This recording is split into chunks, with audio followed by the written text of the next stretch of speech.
Hi, thanks for tuning in and welcome to another episode of Everyday Bonsai. We finally have some summer here. We've had some amazing, I think, at least 2 weeks now of really blue skies, awesome weather, really nice and summery. So after, I think, a long period of rain and wind, we really deserve it. I was going to talk to you about a tree that is very important in New Zealand culture. Every New Zealander probably knows it. Some people overseas might as well. It's the New Zealand native and endemic Pohutukawa tree, also called New Zealand Christmas tree, and the botanical name is Metrosideros excelsa. There's a few different varieties of the tree. I've got about 3. I'm going to show you 2 today that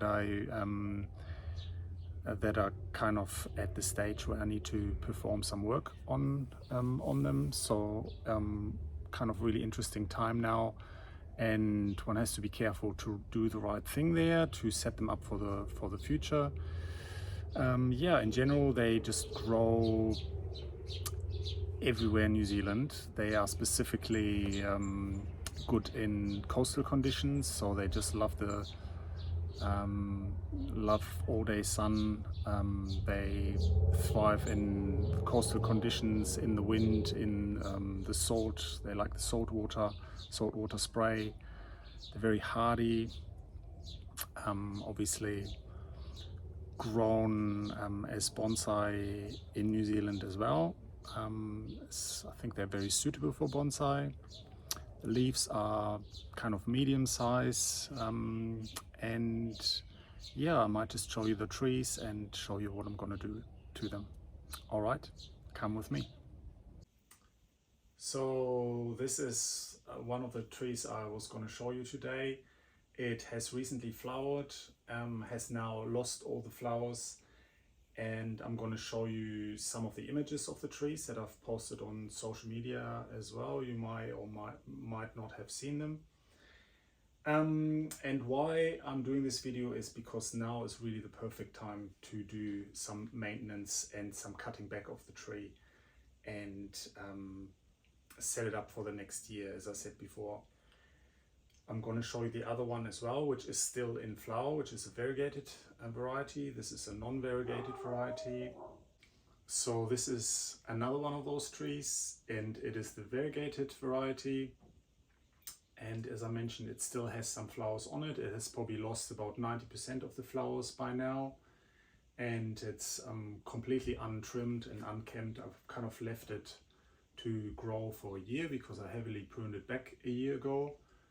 And I'm kind of really happy with the development of it. I'm gonna take it out of the training pot and put it in a bonsai pot in the repotting season, which is about August, September here in New Zealand.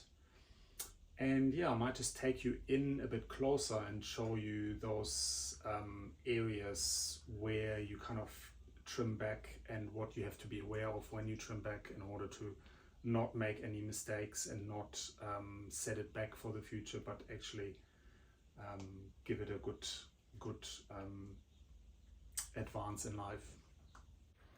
So there's a few different scenarios to be aware of when you're pruning Pohutukawa, and it doesn't really matter which variety. They're all very similar with that. Scenario 1 is this here, where you've got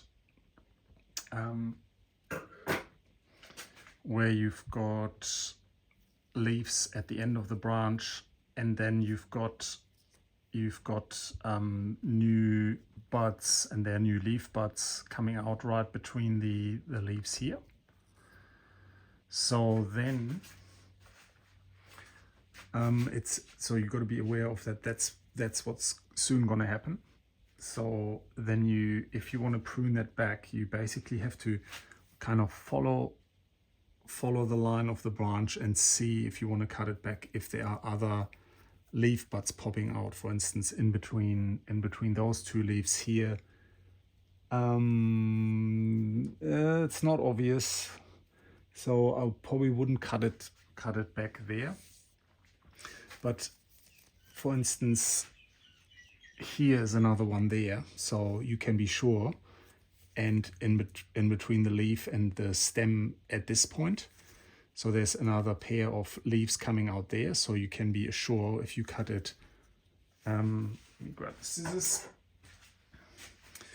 If you cut it right here, that these buds here, these leaf buds will produce new leaves, so that makes the end of the branch not die off, and you always have a fresh pair of leaves right at the end. So that's one scenario. Another scenario is so where you have at the end of the branch here, you've got two new branches coming out, and they basically housed all of the flowers. So there were bulks of flowers, and you can just see here there's still one thread here. So these were all flowers, and they are now all going to turn into seeds. So the question is, am I going to leave them now, or am I taking them off? So the reason why I want to take them off is because they obviously house the seeds. I don't actually necessarily want them to go to seed, because that takes a whole lot of energy off the tree, and I would rather that the tree puts that energy into producing leaves and flowers for the next season. So unless you want to keep a few to grow them from seed, you can obviously leave a few on there, but I usually, because I'm not doing that at the moment, I'm kind of taking them off. And sometimes what you realize is that you right in the tip here,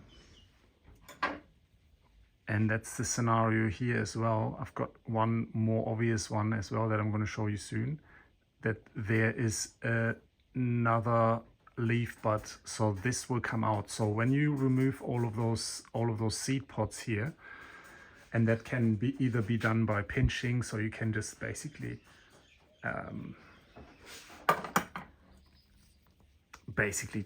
just twist them out like this, and then just pull, and you pull them off.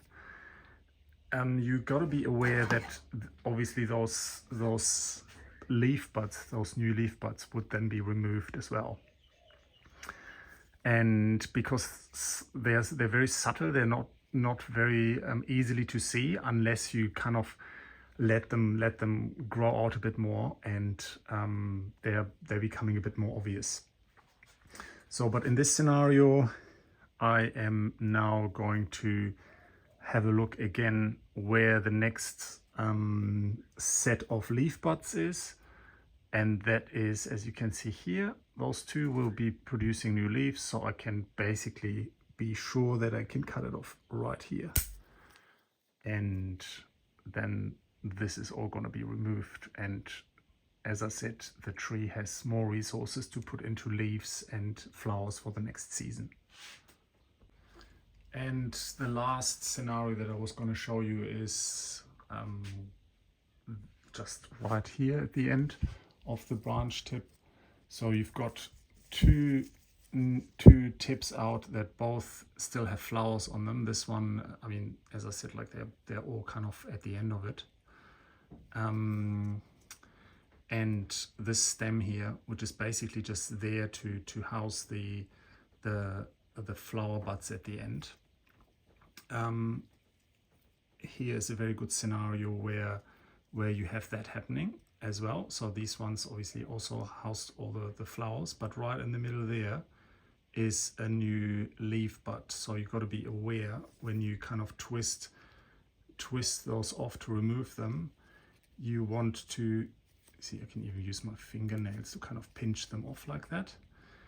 But I mean, in this scenario, I don't want to keep it, but just be aware that if you remove it and you are a bit rough, then you remove that leaf bud as well, and it's not going to produce any leaves. So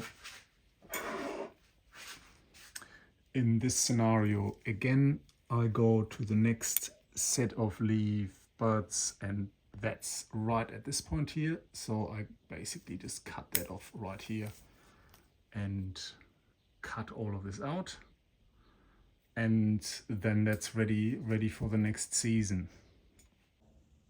So I'm basically going to do that for the whole tree now, and then I'm going to show you the result at the end. So I'm going to put that on time lapse, and yeah, see you in a minute.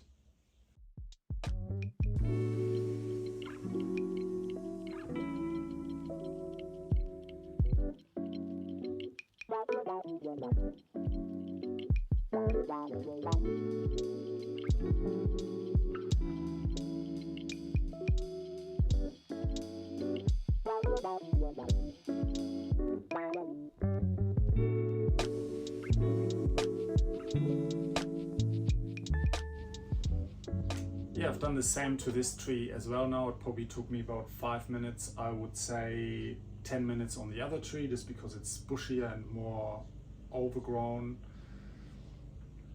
I just leave them for now. I'm not going to wire anything, so they are ready to kind of flush out more. Even if you cut out more of the growth, you can still expect a new flush of growth at this time of the year. So that's what I'm going to do with this one as well. I didn't have to cut out that much just because I'm fairly happy with the silhouette, and I just want it to fill out a bit more and give me a few more options for future branches. Yeah, in general, I think I just hope that helped you out and encouraged you to do the same work on your Pohutukawa trees. They're very, very rewarding species to work with, very hardy. So I don't know if I mentioned that before, in the myrtle family, so the fairly pest resistant. The only thing is that they sometimes get rust, and that's not very pleasant. I haven't had it on this tree, and I've had it on a few younger trees, so I think usually the older trees are more resistant and don't get it as easily. So myrtle rust is one of those nasty ones, but you can spray against that, so it's a fungal disease. Yeah, but in general, super rewarding to work with. I find them fairly easy as well. Once you know those principles and apply those principles, they are easy to develop, and yeah, just overall a fantastic species. I hope you got something out of it. I hope you liked the content. If so, please give us a like and a thumbs up, and subscribe to the channel. And yeah, just hope to see you in the next video. Thank you very much for watching.